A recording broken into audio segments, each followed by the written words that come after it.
ایک آدمی الٹے قدموں باہر نکلا تو 1000 روپے لینے والے شخص نے اسے اندر جانے کا اشارہ کیا، نہ چاہتے ہوئے بھی وہ چل پڑی۔ دروازہ عبور کر کے اندر پہنچی۔ اندر ایک چھوٹا سا کمرہ تھا جسے اچھی طرح سے آراستہ کیا گیا تھا۔ دیواروں پہ گریس وال اور چھت پہ سیلنگ کی گئی تھی۔ اس سیلنگ پہ کافی ساری لائٹس لگی تھی۔ کمرہ جگمگا رہا تھا۔ ایک سائڈ پہ تخت پڑا تھا۔ اس تخت پہ اعلیٰ سا قالین بچھا تھا اور قالین پہ پڑے گدے پہ 40-45 سالہ شخص بیٹھا تھا۔ اس کے چہرے پہ سیاہ داڑھی تھی، گورے رنگت اور پرجلال بڑی بڑی آنکھیں، زبردست پرسنالٹی تھی۔ مجھے کچھ کہنا ہے آپ سے، میں تانیہ نے بات شروع کی تو شاہ جی نے ہاتھ اٹھا کے اسے روک دیا۔ کچھ کہنے کی ضرورت نہیں ہے، ہم سب جانتے ہیں وہ تمہیں نہیں چاہتا، اس لیے تم ہمارے پاس آئی ہو۔ سب ٹھیک ہو جائے گا۔ وہ حیران ہوئی، اس نے تو کچھ بھی نہیں بتایا تھا، پھر شاہ جی کو کیسے معلوم ہوا؟ یہ لو۔ شاہ جی نے ایک طے شدہ کاغذ اس کی طرف بڑھایا۔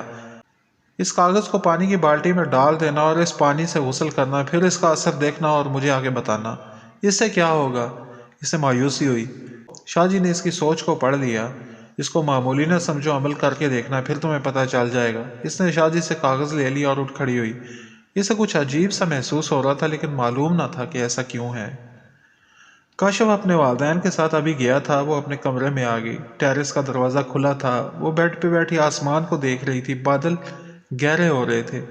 عجیب صورتحال تھی۔ وہ خوشی محسوس کرتی تو اگلے پل ہی اداس ہو جاتی تھی۔ اپنے دکھ میں کسی کو شریک نہیں کر سکتی تھی اور نہ ہی اس دکھ کے ساتھ کسی خوشی کو قبول کر سکتی تھی۔ ایک لڑکی کے لیے اس کی عزت ہی سب کچھ ہوتی ہے۔ وہی نہ رہے تو باقی کچھ بھی نہیں رہتا۔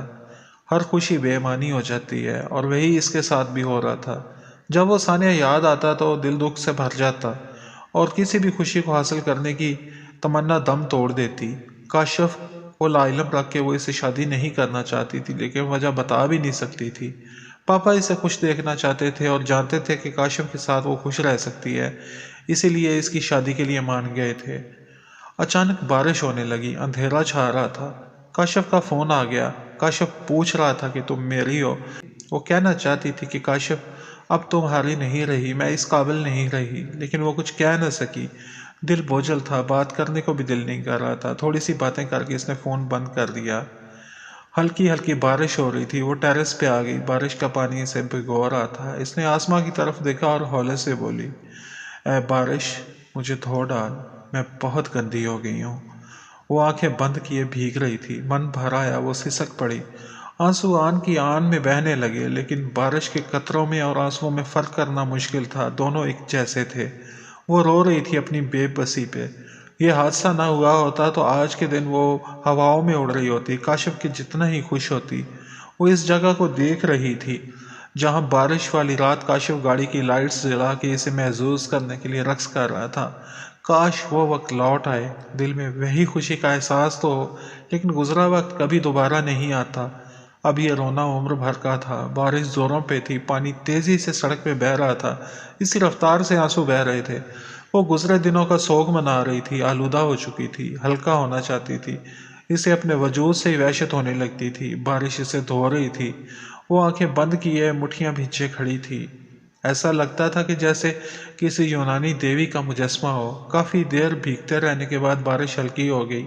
اس نے آنکھیں کھول دیں۔ ٹھنڈی ٹھنڈی ہوا چلنا شروع ہو گئی تھی، لیکن اس کے اندر آگ سرد نہیں ہو رہی تھی۔ وہ کمرے میں آ گئی۔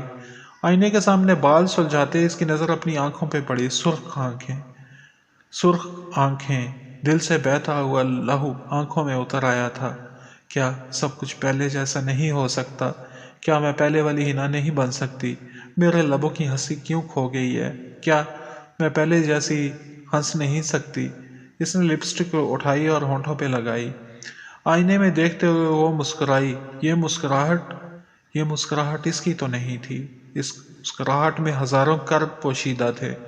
آئینے کے سامنے سے ہٹ کے وہ بیڈ پہ دیوار سے ٹیک لگا کے بیٹھ گئی اور خالی خالی نظروں سے آسمان دیکھنے لگی جس پہ دھنک کے رنگ بکھرے ہوئے تھے، لیکن اس کی زندگی کے سارے رنگ اڑ چکے تھے۔ دل ویران تھا۔ ہم سے ایک غلطی ہو گئی ہے۔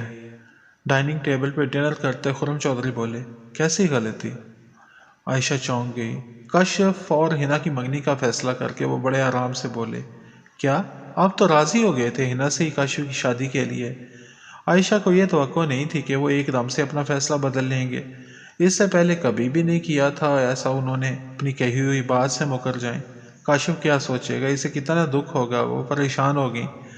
ارے نہیں، ایسی کوئی بات نہیں، میں سوچ رہا تھا کہ منگنی تو صرف ایک رسم ہی ہے، منگنی کی بجائے اگر شادی ہی رکھ لیتے تو ٹھیک تھا۔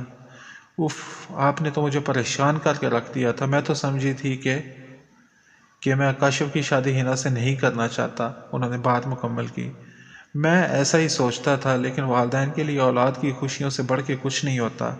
جو خوشیاں وہ خود حاصل نہیں کر پاتے، اپنی اولاد کو وہی خوشیاں دینا چاہتے ہیں، اس کی تمام محرومیوں کو دور کرنا چاہتے ہیں۔ کہتے تو آپ ٹھیک ہی ہیں، پھر فون کر کے مشورہ کر لیجئے گا تاکہ ان کو بھی کوئی اعتراض نہ ہو۔ دیر کس بات کی، یہ کام بھی کر لیتے ہیں۔ انہوں نے فون نکالا اور کال کی۔ السلام علیکم، کیسے ہیں آپ؟ جی اللہ کا شکر ہے، میں بھی ٹھیک ہوں۔ آپ سے کہنا تھا کہ اگر منگنی کی بجائے شادی ہی کر لی جائے تو کیسا رہے گا، اگر آپ کو اعتراض نہ ہو تو۔ اچھا جی، چلیں ٹھیک ہے، پھر شادی رکھ لیتے ہیں۔ شادی کی تاریخ، انہوں نے سوالیہ نظروں سے عائشہ کو دیکھا۔ جس تاریخ کو منگنی تھی وہی رکھ لیتے ہیں، عائشہ نے مشورہ دیا۔ اچھا، تو جس تاریخ کو منگنی ہے اسی پہ رکھ لیتے ہیں، تیاری ہو ہی جائے گی، زیادہ تیاریوں کی ضرورت نہیں ہے۔ ہینا ہماری بیٹی ہے، ہم سارے انتظامات کر لیں گے، ہمیں ہینا کے سوا اور کچھ بھی نہیں چاہیے، اللہ کا دیا سب کچھ ہے۔ میرا مقصد یہ نہیں تھا، اصل میں کچھ خاص انتظامات کروانا چاہتا تھا، اس لیے آپ سے اجازت چاہیے۔ شادی میں چیف منسٹر اور دیگر وزراء بھی شامل نہ ہونے ہوتے تو آپ سے ایسے نہ کہتا۔ بارات اور مہندی کے فنکشن کے انتظامات کو ہم ہی کریں گے، ہینا ہماری بیٹی ہے، روایات سے ہٹ کے بھی کچھ ہونا چاہیے۔ جی سمجھ رہا ہوں آپ کی بات، چلیں آپ پیمنٹ کر دیجیے گا۔ اچھا ٹھیک ہے، آپ کا بہت بہت شکریہ، لیکن پھر بھی میں آپ سے یہی گزارش کروں گا کہ فارمیلٹیز میں نہ پڑیے گا۔ اچھا جی ٹھیک ہے، اللہ حافظ۔ انہوں نے فون بند کر دیا۔ وہ مان گئے ہیں۔ اب کاشف کی شادی کی تیاریاں کر لیجئے۔ بارات اور مہندی کے فنکشن کا کیا کہہ رہے تھے آپ؟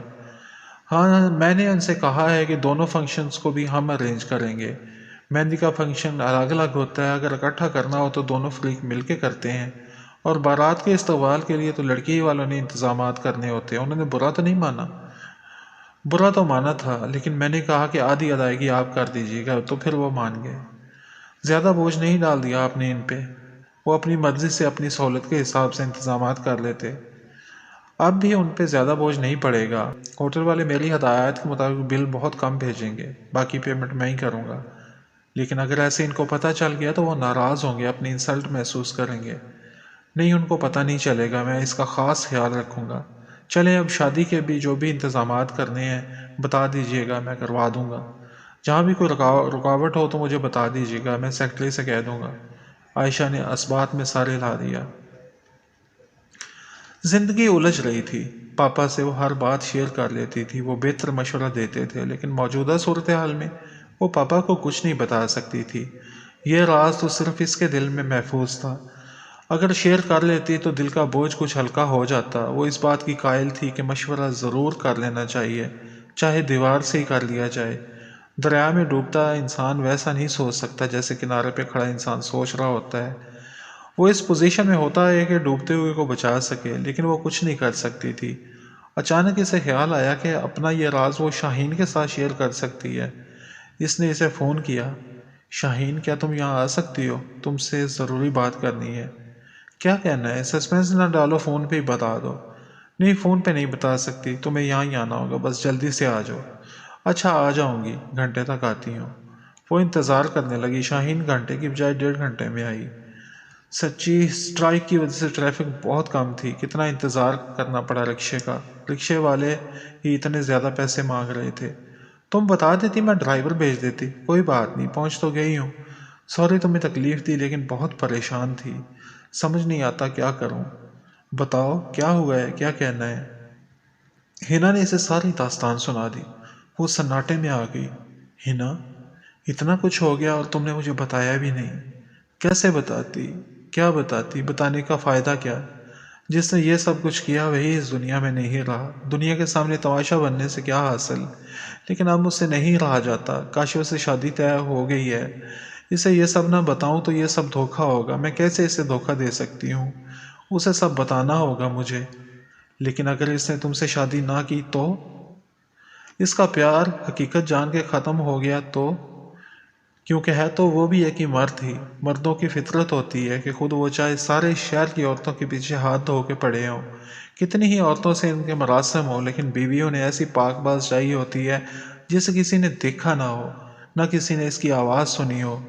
شاہین تشویش سے بولی، لیکن یہ سب کچھ میری مرضی سے تو نہیں ہوا، اس میں میرا کیا قصور؟ ہینا کے لہجے میں احتجاج تھا۔ میری جان، میں مانتی ہوں کہ اس میں تمہارا قصور نہیں، لیکن مرد عورت کو ہی ناپاک سمجھتے ہیں۔ اسے ناپاک کرنے والا مرد پھر بھی پاک باز رہتا ہے۔ اس معاشرے میں وہ سر اٹھا کے دندناتا پھرتا رہتا ہے، اور عورت کوئی قصور نہ ہوتے ہوئے بھی روتی رہتی ہے۔ یہ معاشرہ مردوں کا معاشرہ ہے، اس کے اصول بھی مردوں کے ہی وضع کردہ ہیں۔ میں نہیں مانتی ان اصولوں کو، وہ دکھ سے بولی۔ مانو یا نہ مانو کیا فرق پڑتا ہے، معاشرہ تو ان کے مطابق ہی چلتا ہے اور چلتا رہے گا۔ میں کیا کروں، تھک چکی ہوں، ہینا نے سر جھکا لیا۔ میری ایک بات مانو گی؟ شاہین سوچ میں ڈوبی ہوئی تھی۔ بولو، کیا کہنا ہے؟ تم کسی کو کچھ نہ بتاؤ، شاہین اس کی طرف دیکھ کے بولی۔ سب ٹھیک تو چل رہا ہے، کسی کو بھی نہیں پتا، وکی بھی مر چکا ہے۔ میں نے بھی ایسا سوچا تھا، لیکن کیا یہ غلط نہیں ہوگا؟ غلط اور درست کو چھوڑو، کبھی کبھی حالات کے مطابق کچھ غلط کرنا بھی پڑ جاتا ہے۔ اگر بتاؤ گی تو جگ ہنسائی کے سوا کچھ حاصل نہیں ہوگا۔ تمہارے پاپا بھی پریشان رہیں گے اور ہر وقت تمہارے دکھ میں گھلتے رہیں گے۔ کاشف یا تو تمہارا ساتھ چھوڑ دے گا، اگر ساتھ نہیں چھوڑے گا تو بھی اس کا پیار پہلے جیسا نہیں رہے گا۔ وہ جب بھی تمہارے پاس آئے گا تو یہ خیال اس کے قدم روک دے گا کہ تم اس سے پہلے بھی کسی مرد کے قریب رہی ہو۔ لیکن سچ ایک نہ ایک دن تو سامنے آنا ہی ہے، پھر میں اس کا سامنا کیسے کر پاؤں گی؟ ہینا سوچ میں گم تھی۔ اول تو تمہارے اور میرے علاوہ کسی اور کو پتہ نہیں، اس لیے یہ سچ کسی کو پتہ نہیں چلے گا، لیکن فرض کرو اگر سامنے آ بھی گیا تب بھی اس کے بارے میں سوچ لیں گے، لیکن فی الحال اس کے نقصانات زیادہ ہیں، اچھی طرح سوچ لو۔ لیکن تمہارے پاس محفوظ ترین یہی راستہ ہے، میں تمہارے لیے بہتر ہی سوچ رہی ہوں۔ ہینا کے لہجے میں خلوص تھا، شاہین کے لہجے میں خلوص تھا۔ ہینا کشمکش میں پڑ گئی کہ اب کیا کرے۔ شاہین کی باتیں دل کو لگتی تھیں، لیکن ضمیر اسے تنگ کیا جا رہا تھا۔ ماما کی حالت اب قدرے بہتر تھی، لیکن ابھی وہ ہاسپٹل میں ہی تھی۔ سرمد کو اطمینان تھا، ڈاکٹرز ماما کا پورا خیال رکھ رہے تھے۔ اماں بیبی آ جایا کرتی تھیں، اسٹڈی بھی ٹھیک چل رہی تھی۔ تانیہ ابھی سے دور رہا کرتی تھی، اس کے یوں دور رہنے سے کبھی کبھی دل میں کسک سی جاگ